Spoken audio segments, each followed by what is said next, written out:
Well, the time is finally here. I have served alongside the members and staff of this congregation for nearly 21 years. There have been some amazing staff members and some amazing ministers. I've been able to serve with Dr. Lemon for nearly 21 years, with Stephen Straub, Susan Lowe, and more recently with Rob Schrader. Kelly Ingersoll, who was here last week. The rest of the colleagues that I've served alongside will be named later in the sermon, so I won't bore you with a long list now. I've also enjoyed serving folks in adult ministries. There were some leaders of that ministry team who served with me the longest, including Doug Dawson and Ron Gohagan, Tim Fareed. To them I am grateful. There were a number of folks that I served with in children's ministry early on. There were so many that I'm not going to name them because I would forget someone. So let us move along. We have a photo here from one of the early discipleship classes, 2003. I don't know if you can see it, it's awfully bright. That young boy there in the back on the right is Stephen Straub.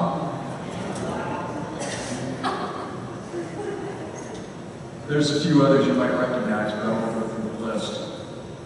For me, this is a bittersweet moment. I've spent the largest part of my life in congregational ministry right here in this church. Beargrass has been the place where I've had the privilege of focusing on things that I enjoy, especially teaching, technology, and worship. Today is also a chance to reflect on what has happened in this congregation and in our culture over the past 2 decades.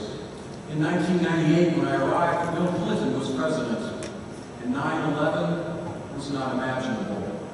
Beargrass did not have a Saturday service, or website, or computer network. We worshipped in our 1958 sanctuary, where our contemporary service was far less contemporary than it is today. While I am certain worship will continue to change, it has already changed a lot since 1998. The building of our current sanctuary, gathering space, and youth area in 2006 has had a profound effect on the life of the congregation. The new space with its technology has enabled some of the change in worship style. More important than the changes to the buildings, however, are the changes in our society. 9/11 changed the way we think about the world, for better or worse. 7 years later, we elected Barack Obama, and some proclaimed America as a post-racial society. We now know that is not true. Furthermore, we were aware of ecological concerns in 1998, but climate change was not on everyone's mind. In many quarters, it was radical in 1998 to talk about homosexuality as acceptable. We engaged in discussion and education about the topic here at Beargrass. Not everyone was happy about it. I served on a regional task force that conducted retreats where people of differing points of view engaged in dialogue about homosexuality. The weekends were called table talk retreats. Our culture has changed a lot since that time. There are some in our culture and in our congregation who wish we would return to a time when we didn't acknowledge LGBTQ persons, a time when we valued their contributions only if we and they pretended they were straight. As disciples who proclaim all are welcome at this very table, we cannot return to that time. Another way Beargrass has changed concerns the role of women. The weekend I interviewed at Beargrass, Keith Wilson, then as now, the board chair, told me he believed the next big change in the congregation was that we needed to elect a woman as board chair. It had not occurred to me that Beargrass had never had a woman in that role. I had been at Beargrass only a few days when an elder of the congregation stopped by to say hello and to offer his opinions about many things, including a lesser role for women. You can imagine how that conversation went. A year and a half later, Leslie Gohagan became became the first woman to chair the board. Starting in 2000, we've had 8 women serve as chair, including Sidney Travis, who takes over this month. 9 men have served as chair during the same period. Mary Beth Guy, my colleague for 9 years, explained that when she arrived in 1975, the church did not have women on the board. The congregation had called her to the church and then debated the inclusion of women at board meetings as deacons and elders. Yes, the irony was not lost on Mary Beth either. We are a better church with women behind the table and behind the pulpit, and not only in the pews.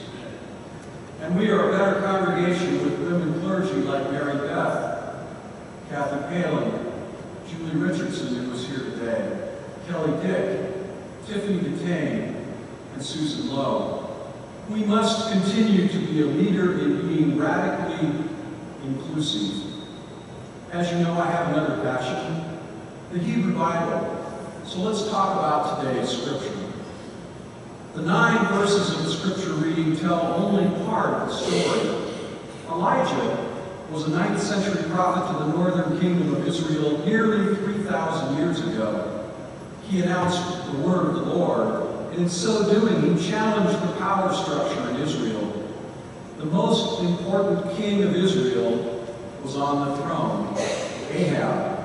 King Ahab was a major player in the regional power structure. He joined the king of Syria in leading a coalition in battle against the dominant nation from Mesopotamia, Assyria, the territory now known as Iraq. Ahab was also savvy. He strengthened his influence in the region by marrying the daughter of the king of Sidon, modern-day Lebanon. Ahab's queen was named Jezebel, branded the evil woman who corrupted Ahab in Israel. Our prophet Elijah opposed this power couple, and they hated him for it. He railed against their lack of commitment to the Lord, against their injustice toward the poor. In due course, Elijah announced a years-long drought in Israel. It would devastate the nation, causing many to starve to death. When the drought had taken its toll, the Lord sent Elijah to a widow in a town called Zarephath. This town lay outside the boundaries of Israel, not far from Jezebel's home city of Sidon in Lebanon. Following God's directive, Elijah approached the widow and asked for food and water. "Bake me a cake of bread," he said to the woman. Under normal circumstances, I am sure he would have been glad to provide hospitality to the stranger, even if he was a foreigner from Israel. But this woman was nearly out of food. She explained to Elijah that she had only enough flour and oil to bake a small piece of flatbread that she and her son would share, their last meal, before they starved to death. Poignant scene.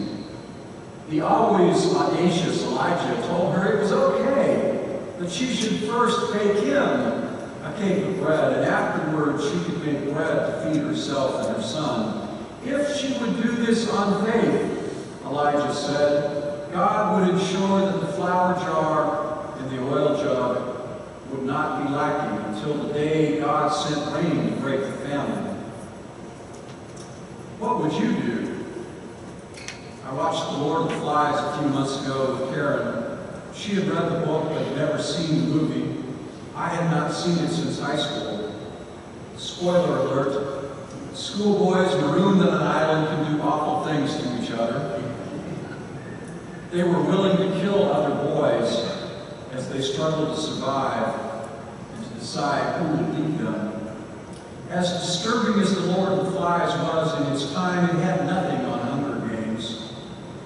Imagine yourself as an adult, not a child or an adolescent. Imagine yourself faced with killing hunger, and a stranger asks you for your last bit of food, promising that this act of kindness and trust will lead to food sufficient to survive the crisis. We heard the story. The widow followed Elijah's instructions. As a result, she and her son were never in need of food during the famine. And yet, the story continues. If we continue reading past verse 16, we learn that the woman's son fell ill. His sickness was so severe, he stopped breathing. The widow accused Elijah of facilitating the death of her son. Elijah, she said, caused her sin to be remembered, and so her son was dead. Never mind that this is terrible theology. The notion that the woman's sin had caused her son to die, and that Elijah had brought attention to the woman with his promise of never-ending food, attention that apparently caused God to notice her sin, and hence her son was dead. Never mind the whys and the wherefores. Her son was dead. And so Elijah responded. He lifted up the boy. He carried him to Elijah's quarters in the upper room of the widow's home. And there, he brought him back to life by interceding with God. Now she knew. Elijah was a man of God. This narrative of the book of Kings intentionally juxtaposes the starving widow of a village near Sidon with the powerful princess Jezebel. The Lebanese widow trusted Elijah in the Lord his God. The Lebanese princess, become queen, opposed Elijah and his God. Jezebel vowed to kill Elijah. Underlying this intriguing story is the firm conviction that God sides with those who need help. God expects us to stand for justice by feeding the hungry, by aiding those affected by famine, by healing the sick, binding up the brokenhearted, and if we have to stand against the power-hungry to make things right, then that is what we are called to do. Elijah continued his struggle to stand with God, to stand against those who abuse power.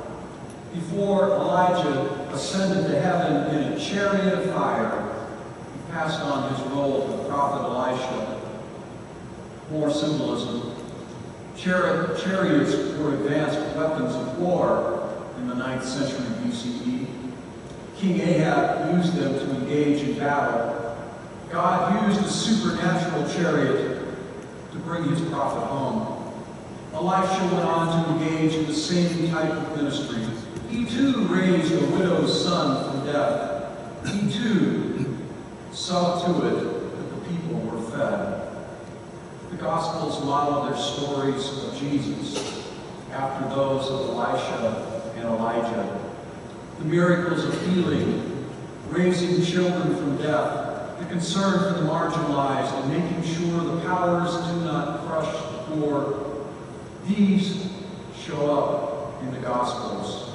Read the stories about Jesus alongside those of Elijah and Elisha in 1st and 2nd Kings. Northern prophets called by God. Elijah and Elisha blazed the path followed by Jesus. And they are instructing for us as well.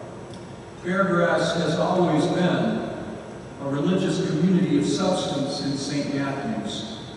Even if in the past it sometimes sided with the status quo against the positive winds of change, today it is continuing to be a community of substance while beginning to expand beyond those old boundaries. The farmers market was started to help support small local farmers, to help them bring fresh local food to St. Matthew's, and to create a shared sense of community here on Shelbyville Road. In so doing, Beargrass has been able to expand its influence beyond the neighborhood. When Beargrass members Gene and Wendy Manganero started Fed with Faith to feed the homeless population, the congregation joined in.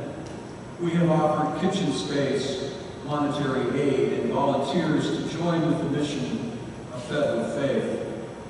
Beargrass has aided many refugee families resettling to the United States. And you were about to take on the sponsorship of another family. This work is so important.